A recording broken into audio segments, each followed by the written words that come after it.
नमस्कार दोस्तों, कैसे हैं आप? होप सभी स्टूडेंट अच्छे होंगे।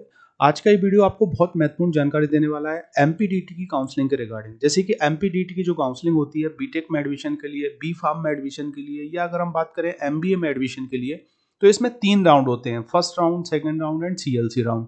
तो पूरे जो राउंड होते हैं इनके पूरे डिटेल में जो है आज मैं आपको बताने वाला हूँ कि अगर आप जैसे फर्स्ट राउंड में नहीं बैठ पाते हैं तो सेकंड राउंड में कैसे अप्लाई करेंगे, सीएलसी राउंड में कैसे जाएंगे, कैसे क्या पूरा सिस्टम होने वाला है। तो पूरा डिटेल में हम समझने वाले हैं। वीडियो बहुत ज़्यादा इन्फॉर्मेटिव होने वाला है। वीडियो को आप एंड तक जरूर देखिएगा। और अभी तक आपने अपना Madhya Pradesh admission information YouTube channel को सब्सक्राइब नहीं किया है तो मैं प्रोफेसर अतुल धाकड़ आपसे रिक्वेस्ट करता हूं इस यूट्यूब चैनल को आप सब्सक्राइब करके रखें, क्योंकि एमपीटीटी की जैसे ही काउंसलिंग स्टार्ट होगी, first round, second round, CLC round, किस कॉलेज में कितनी सीटें खाली रह गई हैं, ऐसी तमाम जानकारी जो है मैं आपके साथ शेयर करता रहूँगा और अपडेट करता रहूँगा। देखिए, मैं कोई एजेंट या कंसल्टेंट नहीं हूँ, मैं खुद प्रोफेसर हूँ मध्य प्रदेश के इंदौर शहर में और 10 साल से टीचिंग में हूँ। एमपीडीटी का जो है मुझे अनुभव है काउंसलिंग जो होती है, तो इसलिए मैं आपको ये वीडियो शेयर करता रहता हूँ। सबसे पहले आप गवर्नमेंट कॉलेज के लिए ट्राई कीजिए। गवर्नमेंट कॉलेज नहीं मिलता है तो ऑब्वियसली एक अच्छे प्राइवेट कॉलेज का सिलेक्शन कीजिए, जहाँ पे जो है आपको एक अच्छा प्लेसमेंट मिल जाए और साथ ही साथ आपकी लाइफ जो है सेट हो जाए। तो बात करते हैं, जैसे कि एमपीडीटी जो है बेसिकली बहुत सारे कोर्सेज में एडमिशन के लिए काउंसलिंग करवाता है। मैंने ऑलरेडी आपको बता रखा है, जैसे कि बीटेक में आपको एडमिशन लेना है, उसके बाद बी फार्म में अगर आपको एडमिशन लेना है, ठीक है ना, बैचलर ऑफ फार्मेसी जो हम बोलते हैं, उसके बाद आप एमबीए कर सकते हो इससे, ठीक है ना। उसके बाद एमसीए में भी एडमिशन होता है, डिप्लोमा कोर्सेज में ये एडमिशन करवाता है ना। सभी की काउंसलिंग होती है बेसिकली। आरजीपीवी एफिलिएटेड जितने भी प्राइवेट कॉलेज हैं, गवर्नमेंट कॉलेज है। और जैसे मैंने बताया कि जनरली जो रजिस्ट्रेशन प्रोसेस होती है, मतलब जो पूरी प्रोसेस होती है वो 4 स्टेप में होती है। पहला होता है आपका रजिस्ट्रेशन, ठीक है ना। तो जो रजिस्ट्रेशन है वो आपका फ्री होता है, बिल्कुल बिल्कुल फ्री रहता है रजिस्ट्रेशन। दूसरा जो होगा वो आपका रहेगा चॉइस फिलिंग। आपको जो है चॉइस फिलिंग करना होती है कॉलेज की। तो ये जो है इसमें आपको चार्जेस लगेंगे। कितना चार्ज लगता है? 1530 रुपये आपको जो है चार्ज इसमें देना पड़ता है। उसके बाद थर्ड राउंड जो होता है वो मेरिट होता है। बेसिकली आपके मेरिट जनरली लिस्ट होती है और उसमें आपको पता पड़ जाता है कि भैया आपको कॉलेज मिला है कि नहीं। अलॉटमेंट आपको पता पड़ जाएगा कि आपको कॉलेज मिलने वाला है ना। उसके बाद जो है फोर्थ जो होगा वहाँ पे आपको जो जाके है ना रिपोर्टिंग करना होती है कॉलेज में, और आपकी सीट जो है आपको अलॉट कर देते हो आप। तो इस टाइप से पूरा सिस्टम होता है। इसके बीच में यहाँ पे वेरिफिकेशन भी एक प्रोसेस होती है ना। उसके बाद जो है आप यहाँ पे अपना कोई भी प्रॉब्लम हुई है तो उसको आप जनरली सही कर सकते हैं, एक टाइम मिलता है उसमें। कभी हो जाता है कि हम बाय मिस्टेक कुछ गलती कर दें तो वो भी आप करेक्शन कर सकते हो, उसका प्रॉपर एक डेट रहती है। उसके बाद आप अपनी सीट को अपडेट करना चाह रहे हो कि आपको जो है जो आप ब्रांच चाह रहे हो वो नहीं मिल पाई है, तो वो भी एक ऑप्शन होता है। तो ऐसे तमाम ऑप्शन भी जो है इसमें अवेलेबल होते हैं, आप कर सकते हैं। तो ये तो मैं ऑलरेडी मैं आपको बता रखा हूँ, आप प्ले लिस्ट में जाके बहुत सारी चीज़ें आप देख सकते हैं। मैंने पूरा डिटेल में आपको सब बता रखा है। अब एमपीडीटी की जो काउंसलिंग होती है बेसिकली 3 राउंड में होगी। जैसे कि फर्स्ट राउंड होगा, ठीक है। उसके बाद जैसे कि फर्स्ट राउंड ये हो गया, हम पूरा इसको अच्छे से समझते हैं। उसके बाद सेकेंड राउंड होगा, ठीक है। उसके बाद जो है आपका सीएलसी राउंड होगा। सीएलसी राउंड को हम बोलते हैं कॉलेज लेवल काउंसलिंग, ठीक है ना। तो ऐसे 3 राउंड बेसिकली इसके अंतर्गत होते हैं। अब देखिए इसमें होगा क्या। फर्स्ट राउंड जैसे होगा तो इसकी एक डेट आ जाएगी आपकी, जब भी एक डेट रहेगी। जैसे कि अभी 2022 की हम देखें तो मे बी जुलाई या अगस्त जब भी स्टार्ट होगा, तो जैसे जब भी स्टार्ट हुई राउंड आपकी, तो उसकी पूरी एक डेट रहेगी कि भैया आपको जो है पहला रजिस्ट्रेशन करना है ना।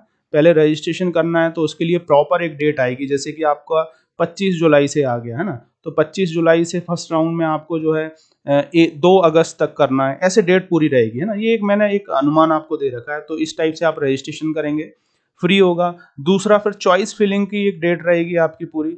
चॉइस फिलिंग आपको इतने डेट से इतने तक डेट तक चॉइस फिलिंग करना है, ठीक है, पूरी इसकी डेट रहेगी। उसके बाद मेरिट लिस्ट उठेगी। तो पूरी जो काउंसलिंग स्टार्ट होगी, जैसे कि 25 से अगर स्टार्ट हुई और आपकी जब भी एंड होगी, जैसे कि अगर हम बात कर लें 7 तारीख तक रहेगी, तो ये फर्स्ट राउंड जो है आपका 25 से 7 तक चलेगा, जब तक जो बच्चे रिपोर्टिंग ना कर दें तब तक, है ना। रिपोर्टिंग के बाद क्या होता है, देखिए अगर आपने कॉलेज ले लिया है ना तो आपकी सीट लॉक हो जाएगी। अगर आपने कॉलेज नहीं लिया, मतलब आपने कॉलेज में रिपोर्टिंग नहीं की, जैसे कि आपकी सीट अलॉट हो गई और आपको पता पड़ गया और कोई भी फलाना कॉलेज है उसमें आपने रिपोर्टिंग नहीं की, तो फिर क्या होगा, वहां पे जाके जो है आपकी ऑटोमेटिक सीट जो है कैंसिल हो जाएगी और वो सीट जो है फिर नेक्स्ट सेकंड राउंड में चली जाएगी। मतलब अगर आपने नहीं ली तो वो सेकंड राउंड में जाके फिर कोई दूसरा बच्चा या आप दोबारा उसको दोबारा ले सकते हैं।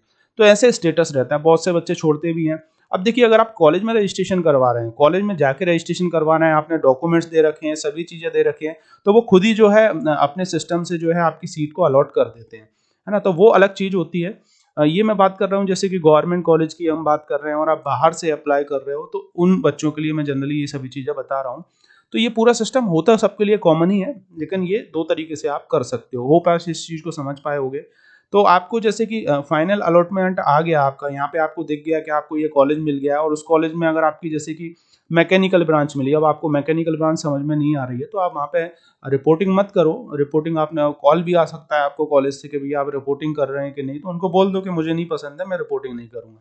तो ऑटोमेटिक फिर सीट कैंसिल हो जाएगी, ठीक है ना? तो यहाँ पे आपको जो है 1530 रुपये कुछ चार्ज लगेगा, ठीक है ना?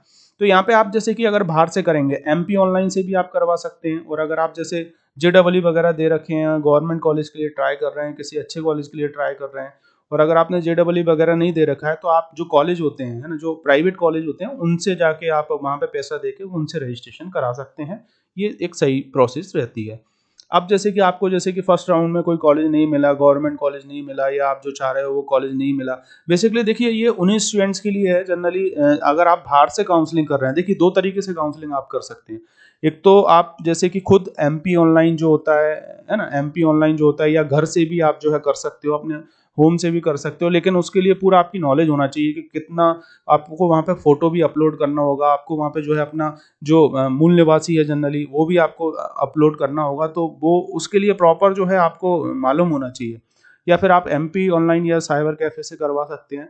ये वही स्टूडेंट्स करवाते हैं जो जिनका जेईई में अच्छा स्कोर होता है, या जो लोग किसी पर्टिकुलर कॉलेज को टारगेट करके चलना चाह रहे हैं, जो कॉलेज नहीं मिल पाता है। लेकिन दूसरा जो होते हैं ऐसे स्टूडेंट्स होते हैं जिनका परसेंटाइल कम है, या जिनने जेईई नहीं दे रखा, तो वो जो जिस कॉलेज में एडमिशन ले रहे हैं वहीं पे जाके आप बात कर लो, वो खुद ही रजिस्ट्रेशन कर देंगे, आपकी सीट लॉक कर देंगे, आपको ज़्यादा लोड लेने की ज़रूरत नहीं है। अब देखिए जिन लोगों को जैसे कॉलेज नहीं मिल पाया, तो फिर वो क्या होगा, सेकंड राउंड में अप्लाई करेंगे। अब सेकंड राउंड में आपको रजिस्ट्रेशन नहीं करना होगा, आपके जो रजिस्ट्रेशन जो भी नंबर है आपका और जो पासवर्ड है वही चलेगा। उसके बाद आप चॉइस फिलिंग दोबारा करेंगे इसमें, है ना? तो चॉइस फिलिंग करेंगे तो यहाँ पे आपको 1030 रुपये फिर दोबारा लगने वाला है यहाँ पे, है ना? अगर यहाँ पे आप पूरा रोक देंगे अपना सिस्टम, तो आप सेकंड राउंड में बैठ ही नहीं पाएंगे। अगर यहाँ पे सीट लॉक हो गई आपकी किसी कारणवश, किसी ने कॉलेज ने कर दी या आपने कर दी, तो फिर सेकंड राउंड में आप नहीं जा पाएंगे, यहीं पे आपकी पूरी सीट अलॉट हो जाएगी। अगर आपने यहाँ पे आपने अलॉटमेंट नहीं किया और फिर आप सेकंड राउंड में जाना चाह रहे हैं, तो फिर सेकंड राउंड में दोबारा बैठ सकते हैं, चॉइस फिलिंग कर सकते हैं। देन उसके बाद जो है फिर अब वही प्रोसीजर होगी, आपकी अलॉटमेंट आ जाएगा। अगर यहाँ पे आपने लॉक कर दिया तो फिर आप जो है यहीं पे रह जाएंगे, सीएलसी राउंड में नहीं जा पाएंगे। देखिए फर्स्ट राउंड में हो सकता है कॉलेज मिलने के चांसेस ज़्यादा रहते हैं, मैं आपको बताऊँ, क्योंकि यहाँ पे जो है बहुत सारा क्राउड नहीं होता है, बहुत से बच्चों को स्टार्टिंग में मालूम भी नहीं होता है, बहुत से बच्चे सोते भी रहते हैं, मैंने देखा है। बहुत से बच्चे जनरली एडवांस की प्रिपरेशन कर रहे होते हैं, तो फर्स्ट राउंड में जो मिलना होता है ना, जिनका कम परसेंटाइल है उनको मिल जाता है, ये मैं सीक्रेट आपको बता रहा हूँ। सेकंड राउंड में कट ऑफ जनरली ज़्यादा जाता है, क्योंकि इसमें क्या होता है, बहुत सारे बच्चे आ जाते हैं जो जिनको कहीं कुछ नहीं मिल पाया है, और वो अपना इस टाइप से, और जो सोए हुए बच्चे भी जग जाते हैं, मैंने देखा है बहुत से ऐसे बच्चे हैं। तो जनरली और सीएलसी राउंड में फिर बची हुई सीटें जाती हैं। देखिए अगर किसी कॉलेज में 120 सीटें हैं, तो 120 सीटें हो सकता है कि यहाँ पे फर्स्ट राउंड में हो सकता है कि ये मान के चलिए आप 70 सीटें भी भर जाएँ, हो सकता है 50 सीटें भी भर जाएँ। फिर सेकंड राउंड में 20-30 सीटें जो भी होंगी, 30, 40, 50 सीटें बची रहती हैं। फिर यहाँ पे सीएलसी राउंड में कुछ ही सीटें बचती हैं, और अच्छे कॉलेज जो है ऑलमोस्ट भर ही जाते हैं। सीएलसी राउंड में वहाँ पे कुछ ऐसे बच्चे होते हैं जो मे बी गवर्नमेंट कॉलेज के लिए अप्लाई करना चाह रहे हैं, या किसी पर्टिकुलर किसी कॉलेज को सिलेक्ट करना चाह रहे हैं, तो वो लोग जो है एक 2 3 4 कॉलेज सीटें खाली रहती हैं, तो वो उस टाइप से सिस्टम चलता है। फिर अगर आप दोबारा इसमें बैठेंगे, अगर आपने यहाँ पे अलॉटमेंट नहीं लिया, तो यहाँ पे जाएंगे सीएलसी राउंड, ये सबसे लास्ट राउंड होगा। इसके बाद अगर आप कहीं नहीं बैठ पाए तो आपकी सीट नहीं मिल पाएगी, और आप उस साल जो है एडमिशन नहीं ले पाएंगे। तो सीएलसी राउंड कॉलेज लेवल होता है। इसमें क्या होता है, आप कॉलेज में जाके देख सकते हैं कि कहाँ कितनी सीटें खाली हैं। अब सभी में जो है जनरली, जैसे कि गवर्नमेंट कॉलेजों में जेईई के परसेंटाइल बेस पे होता है, और जो अच्छे कॉलेजेस हैं वहाँ पे भी जेईई के परसेंटाइल बेस पे होता है। सीएसई में बहुत ज़्यादा परसेंटाइल जाता है, तो ये चीज़ें आपको ध्यान रखना है थोड़ा सा। सीएलसी राउंड सबसे लास्ट राउंड होता है। इसके बाद अगर आपने कुछ हेरा फेरी की, तो यहाँ पे जो है फिर आपको कॉलेज नहीं मिल पाएगा। तो होप आप ये चीज़ समझ पाए होंगे कि देखिए जो भी आप चीज़ें कर रहे हैं, बिल्कुल सोच समझ के अच्छे से जो है आप कीजिए। परामर्श लीजिए किसी से अगर आप नहीं जानते हैं, और मुझे भी कॉल कर सकते हैं 9179176554, ये मेरा कॉन्टैक्ट नंबर है, ऊपर भी मैंने लिख रखा है, ये मैं प्रोफेसर अतुल धाकड़ हूँ।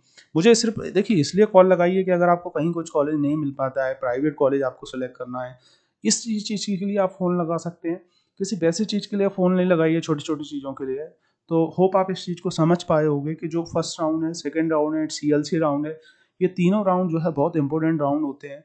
और जनरली ये जो राउंड्स होते हैं, ये उनके लिए होते हैं जो जेईई में अच्छा परसेंटाइल कर रखे हैं, और जो स्पेशली सीएसई ब्रांच को फोकस करना चाह रहे हैं, या फिर स्पेशली जो है किसी पर्टिकुलर गवर्नमेंट कॉलेज को फोकस करना चाह रहे हैं, या पर्टिकुलर किसी अच्छे प्राइवेट कॉलेज को फोकस करना चाह रहे हैं।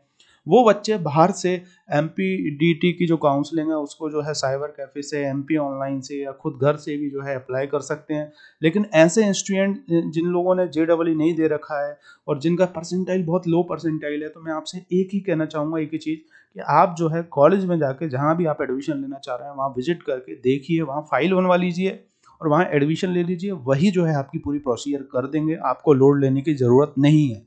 क्योंकि ऑब्वियसली मैंने बता रखा है कि जितने भी गवर्नमेंट कॉलेज हैं उनमें परसेंटाइल बहुत ज़्यादा जाता है, और कुछ जैसे कि एलन सिटी भोपाल का पुराना कॉलेज है, उसके बाद टीआईटी कॉलेज हुआ, इंदौर का एक्रोपोलिस कॉलेज हुआ, है ना, उसके बाद जो एलन ओरिएंटल है, इन सब में जो है कट ऑफ काफ़ी हाई जाता है, ऑलमोस्ट सीएसई ब्रांच में, मतलब अच्छे अच्छे बच्चों को नहीं मिल पाती है ब्रांच।